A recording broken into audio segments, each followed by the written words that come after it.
दोस्तों, क्या आप जानते हैं कि हेमंत सोरेन का विधानसभा क्षेत्र बरहेट और आलमगीर आलम का विधानसभा क्षेत्र पाकुड़ दोनों राजमहल लोकसभा सीट में पड़ते हैं।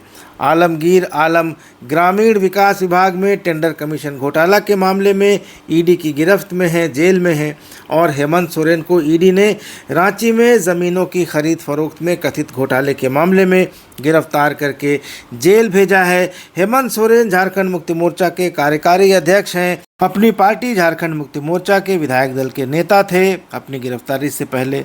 वहीं आलमगीर आलम कांग्रेस विधायक दल के नेता हैं। तो दोस्तों, क्या हेमंत सोरेन और आलमगीर आलम की गिरफ्तारी राजमहल लोकसभा क्षेत्र में कुछ असर डालेगी? क्या इससे जेएमएम के उम्मीदवार को फ़ायदा मिलेगा या इससे बीजेपी के उम्मीदवार को फ़ायदा मिलेगा? क्या होगा, ये देखना दिलचस्प होगा। जोहार, मैं आनंद कुमार और आप देख रहे हैं जनमन की बात। दोस्तों, संथाल परगना की 3 सीटों दुमका, राजमहल और गोड्डा में आज चुनाव प्रचार खत्म हो गया। यहां 1 जून को अंतिम चरण में वोट डाले जाने हैं। संथाल परगना में फिलहाल प्रचंड लहर चल रही है, पर यह लहर किसी राजनीतिक दल की नहीं बल्कि गर्म हवाओं के थपेड़े के कारण है। लू की लहर है, गर्मी से बदन लहर रहा है। जहां तक राजनीति की बात है, पूरे संथाल परगना में जोरदार टक्कर है। दोस्तों, दुमका से शुरुआत करते हैं। मुकाबला इस बार भी सोरेन बनाम सोरेन ही है। सीता सोरेन बनाम नलिन सोरेन। दुमका हाल ही में अंतर्राष्ट्रीय स्तर पर चर्चा में था, और चर्चा में इसलिए था क्योंकि यहाँ के एक गांव में स्पेन से आई एक बाइकर महिला के साथ सामूहिक बलात्कार की जघन्य घटना हुई थी। लेकिन यह घटना यहाँ राजनीतिक मुद्दा नहीं है, चुनाव का इशू नहीं है।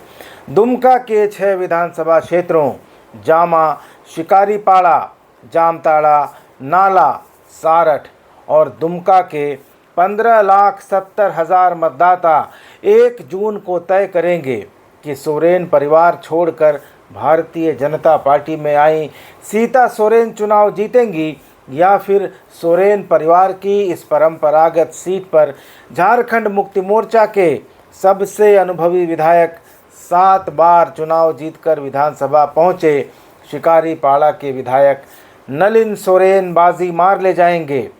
दोस्तों, दुमका वैसे तो झारखंड की उपराजधानी है, लेकिन विकास के मामले में पूरा संथाल परगना का इलाका ही एक उपनिवेश बना हुआ है, जो फिलहाल प्राकृतिक संसाधनों के अवैध खनन और बांग्लादेशी घुसपैठ के कारण ज़्यादा चर्चा में है।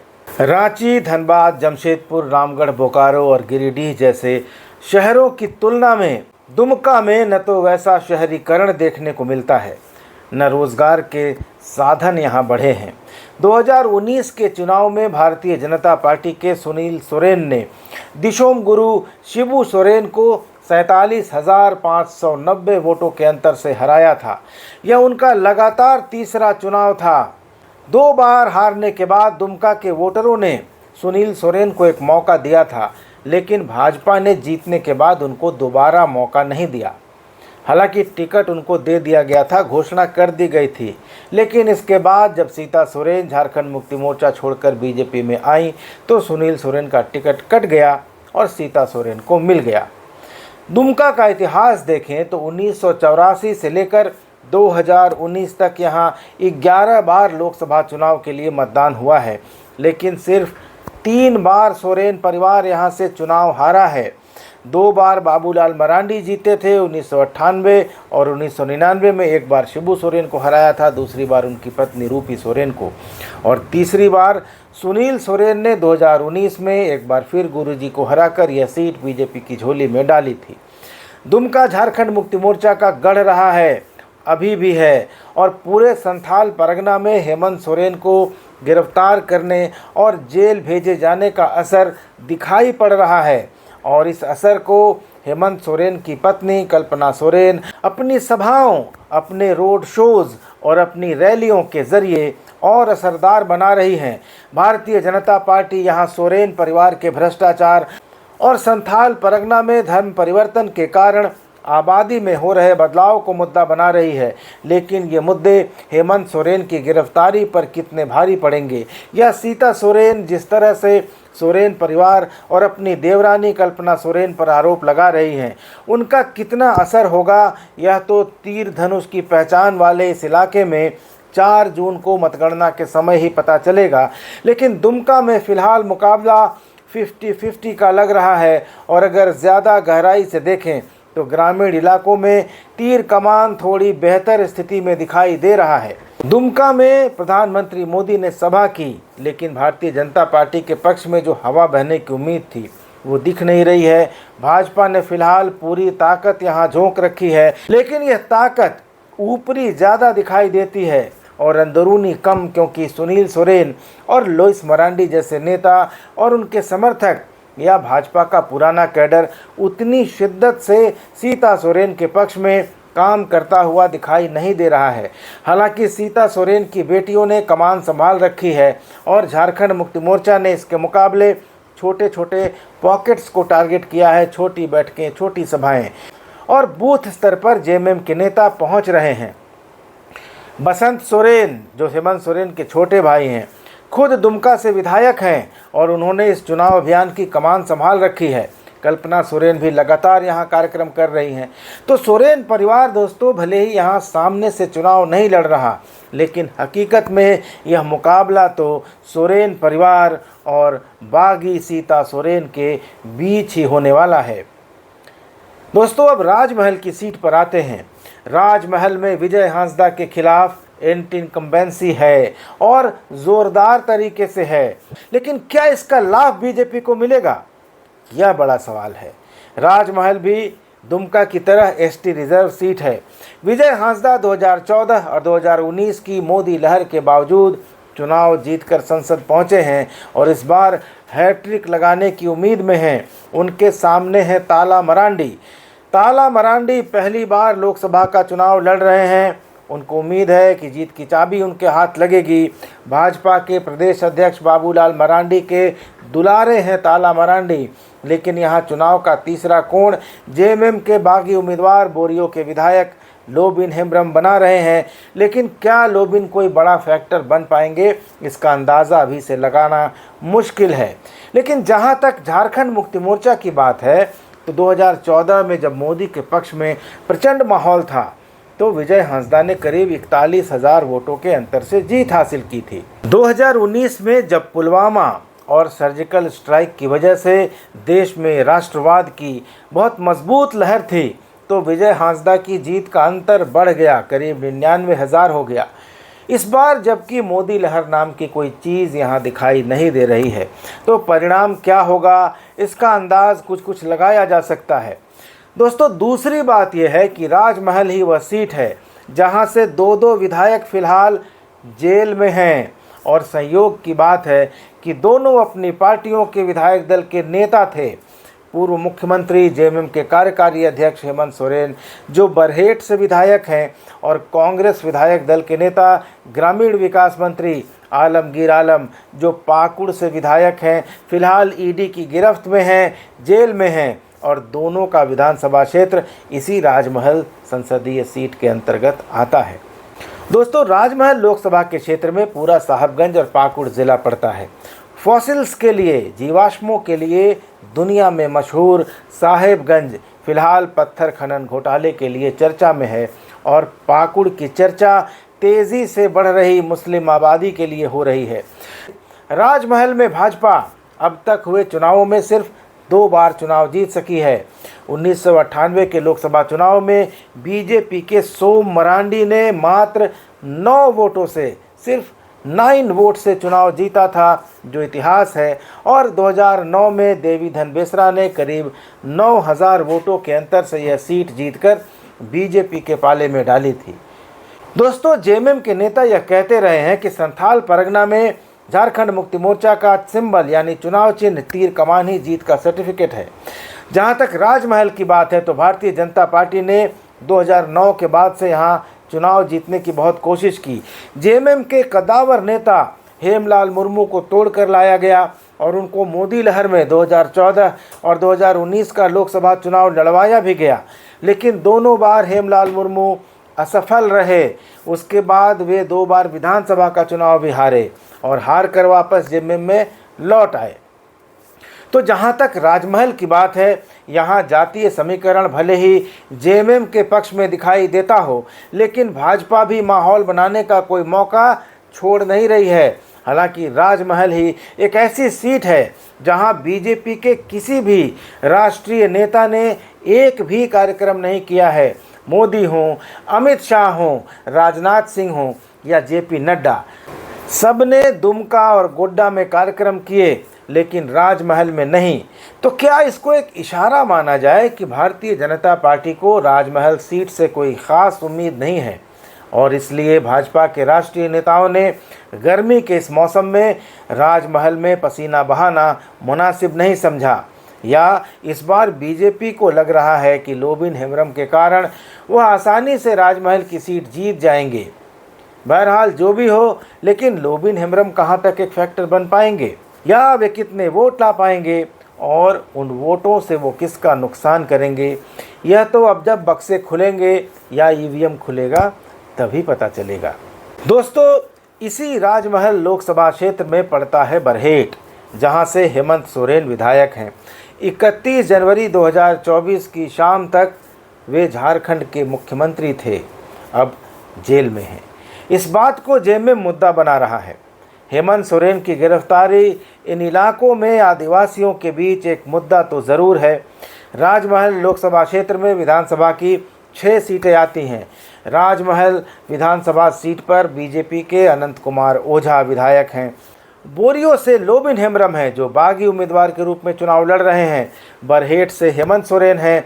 लिट्टीपाड़ा से जेएमएम के दिनेश विलियम मरांडी हैं। पाकुड़ से कांग्रेस के आलमगीर आलम जो फिलहाल जेल में हैं वो विधायक हैं, और महेशपुर से जेएमएम के दिग्गज नेता स्टीफन मरांडी विधायक हैं।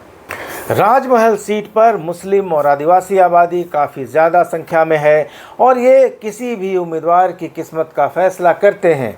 यहाँ के 2 जनप्रतिनिधि फिलहाल जेल में हैं और वोटरों पर इसकी क्या प्रतिक्रिया होती है, यह भी एक देखने वाली बात होगी। दूसरी बात यह कि हेमंत सोरेन की गिरफ्तारी को राजमहल में खासा मुद्दा बनाया गया है। यहाँ ऐसे वीडियो और पोस्टर बनाए गए हैं जिनमें हेमंत सोरेन को जेल की सलाखों के पीछे दिखाया गया है और मतदाता को यह दिखाया जा रहा है कि जैसे ही वे ईवीएम का बटन दबाएंगे तो जेल का ताला खुल जाएगा और हेमंत सोरेन बाहर आ जाएंगे। तो एक तरह से यह अनोखा चुनाव प्रचार हो रहा है जिसमें मतदाताओं को यह संदेश दिया जा रहा है कि अगर वे वोट करें तो उनके वोट से हेमंत सोरेन बाहर आ सकते हैं। दोस्तों, अब आते हैं गोड्डा की लोकसभा सीट पर। मुस्लिम और यादव बहुल इस सीट पर भारतीय जनता पार्टी के निशिकांत दुबे लगातार चौथी जीत दर्ज करने के इरादे से उतरे हैं और यहां भाजपा के तमाम दिग्गज नेताओं के साथ साथ बीजेपी से जुड़े गायक अभिनेताओं का जमावड़ा भी लग चुका है। अमित शाह, जेपी नड्डा और राजनाथ सिंह के साथ साथ मनोज तिवारी, दिनेश लाल यादव निरहुआ और आम्रपाली दुबे जैसे भोजपुरी कलाकार यहाँ प्रचार कर चुके हैं, रोड शो कर चुके हैं। हालांकि निशिकांत दुबे ने घोषणा की थी कि अगर इंडिया अलायंस प्रदीप यादव को उनके सामने उम्मीदवार बनाता है तो वह चुनाव प्रचार ही नहीं करेंगे, बैडमिंटन खेलेंगे, क्रिकेट खेलेंगे, खाना बनाएंगे टाइप बातें उन्होंने कही थी। लेकिन अब जब प्रदीप यादव उनके सामने हैं तो निशिकांत जी धुआंधार प्रचार में जुटे हैं। वैसे शुरुआत में कांग्रेस ने भी प्रदीप यादव को उम्मीदवार नहीं बनाया था। महागामा से विधायक दीपिका पांडे सिंह को उम्मीदवार बनाया गया था, लेकिन कुछ दिन के बाद कांग्रेस ने जब समीकरणों को टटोला तो उम्मीदवार बदल दिया और प्रदीप यादव को टिकट दे दिया। दोस्तों, जहां तक निशिकांत दुबे का सवाल है, उनके खिलाफ एक स्वाभाविक एंटी इनकम्बेंसी दिखाई दे रही है क्योंकि वह लगातार 15 साल से सांसद हैं। जनता 15 साल से एक ही चेहरा देखकर ऊब जाती है, तो उनके खिलाफ थोड़ी एंटी इनकम्बेंसी है। उनकी एरोगेंसी की भी चर्चा होती है कि वे घमंडी हो गए, अहंकारी हो गए हैं। जहां तक राजनीति की बात है, निशिकांत दुबे और प्रदीप यादव दोनों ही आक्रामक राजनीति करते हैं, अपने विरोधियों पर बहुत कड़े हमले करते हैं। प्रदीप यादव पुड़ैया हाट की सीट से विधायक हैं और वे 5 बार पुड़ैया हाट से विधायक चुने गए हैं। 2 बार वे बीजेपी के टिकट पर विधायक बने और 3 बार जेवीएम के टिकट पर चुने गए और तीसरी बार उन्होंने जेवीएम को कांग्रेस में विलय कर दिया और अब कांग्रेस के विधायक हैं। जब 2004 में बाबूलाल ने भाजपा छोड़ी थी तो प्रदीप यादव उनके साथ चले आए थे और झारखंड विकास मोर्चा के संस्थापकों में से एक रहे थे। प्रदीप यादव बीजेपी के टिकट पर गोड्डा से एक बार सांसद भी रह चुके हैं। 2002 में जब भाजपा के तत्कालीन सांसद जगदम्बी प्रसाद यादव का निधन हुआ था तो उपचुनाव में प्रदीप यादव भाजपा के टिकट पर चुनाव लड़े थे और जीते थे। 2014 के लोकसभा चुनाव में प्रदीप यादव जेवीएम के टिकट पर चुनाव लड़े थे और तीसरे नंबर पर रहे थे। 2009 में भी तीसरे नंबर पर थे और 2019 में वे महागठबंधन के उम्मीदवार तो थे, लेकिन 1,84,000 वोटों से चुनाव हार गए थे। प्रदीप यादव के पक्ष में इस बार कांग्रेस और जेएमएम के नेता पसीना बहा रहे हैं। इस बार दोनों की टक्कर बहुत दिलचस्प होने वाली है। 2009 में निशिकांत दुबे जब टिकट लेकर गोड्डा आए थे तो बाहरी उम्मीदवार थे। बीजेपी के अंदर उनका काफ़ी विरोध था, लेकिन उन्होंने दुर्गा सोरेन को लोकसभा का चुनाव लड़ने के लिए तैयार कर लिया, जो कि शिबू सोरेन के बड़े बेटे थे और जेएमएम के महासचिव थे। 2009 में जेएमएम यूपीए का हिस्सा था और कांग्रेस के फुरकान अंसारी यूपीए के अधिकृत उम्मीदवार थे, लेकिन निशिकांत दुबे ने दुर्गा सोरेन को गोड्डा से चुनाव लड़ने को राज़ी कर लिया और नतीजा आने के पहले दुर्गा सोरेन की मौत हो गई। उनकी मौत को लेकर भी कई सवाल हुए, कई बातें होती हैं, लेकिन दुर्गा सोरेन ने 79,000 से ज़्यादा वोट लाकर निशिकांत दुबे की जीत पक्की कर दी। इस करीबी मुकाबले में निशिकांत दुबे मात्र 6,000 वोटों से चुनाव जीत गए। प्रदीप यादव, जो अभी इंडिया अलायंस के उम्मीदवार हैं, 2009 में जेवीएम प्रजातांत्रिक के उम्मीदवार थे। वे 1,76,000 वोट लाकर तीसरे नंबर पर थे और चुनाव जीतने वाले निशिकांत दुबे से मात्र 12,600 वोट पीछे रहे थे। इसके बाद निशिकांत दुबे 2014 में 60,000 और 2019 में 1,84,000 वोटों के अंतर से जीते। जहां तक विकास की बात है, देवघर में एम्स और एयरपोर्ट की स्थापना, गोड्डा में रेलवे स्टेशन और हाईवे जैसी उपलब्धियां उनके खाते में हैं। उन्हीं के क्षेत्र में अदानी का एक बड़ा पावर प्लांट लगा है और प्रदीप यादव उस पावर प्लांट का विरोध करने में जेल की यात्रा भी कर चुके हैं।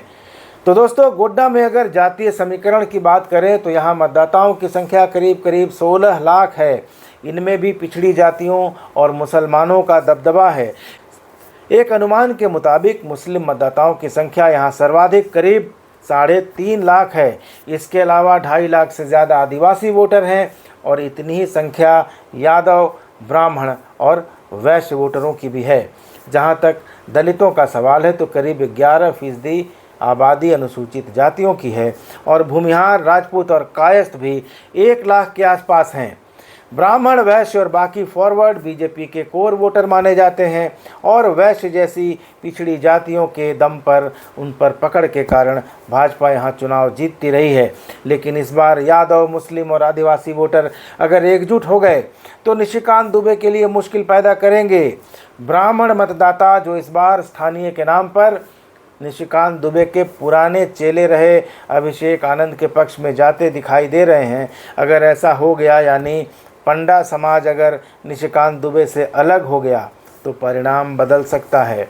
तो दोस्तों, संथाल परगना की तीनों सीटों पर जो बात देखने को मिल रही है कि यहाँ चुनाव लोकल इश्यूज़ पर, स्थानीय मुद्दों पर ही लड़ा जा रहा है, चाहे वह हेमंत सोरेन की गिरफ्तारी हो, संथाल परगना का पिछड़ापन हो, बेरोजगारी हो या पलायन हो या दूसरे मुद्दे हों। इंडिया अलायंस के पक्ष में यह बात जाती दिखाई दे रही है, क्योंकि भारतीय जनता पार्टी राष्ट्रीय मुद्दों के साथ धर्मांतरण और संथाल परगना की डेमोग्राफी बदलने का मुद्दा उठा रही है। भाजपा के कई नेता तो यह मान रहे हैं कि दुमका से ज़्यादा कड़ी लड़ाई इस बार गोड्डा सीट पर होने जा रही है। और दूसरी बात जो निशिकांत दुबे के खिलाफ जा रही है कि इस बार गोड्डा से कोई मुस्लिम उम्मीदवार नहीं खड़ा है, तो मुस्लिम वोटों का बिखराव नहीं होगा और इसका सीधा फ़ायदा इस बार इंडिया अलायंस के उम्मीदवार प्रदीप यादव को मिलेगा। तो दोस्तों, 1 जून को संथाल परगना की तीनों सीटों पर मतदाता अपने मनपसंद प्रत्याशी और पार्टी के पक्ष में ईवीएम का बटन दबाएंगे। 4 जून को मॉनसून भले न आए, गर्मी भले न खत्म हो, लेकिन यह चुनावी तपिश ज़रूर ख़त्म हो जाएगी और चुनाव नतीजों के साथ सब कुछ साफ हो जाएगा। दोस्तों, आपको ये वीडियो कैसा लगा अपनी प्रतिक्रिया ज़रूर दीजिएगा। चैनल को सब्सक्राइब ज़रूर कर लीजिएगा। वीडियो अच्छा लगे तो लाइक और शेयर भी कीजिएगा। अगले वीडियो में मिलेंगे, तब तक इजाज़त दीजिए। धन्यवाद। नमस्कार।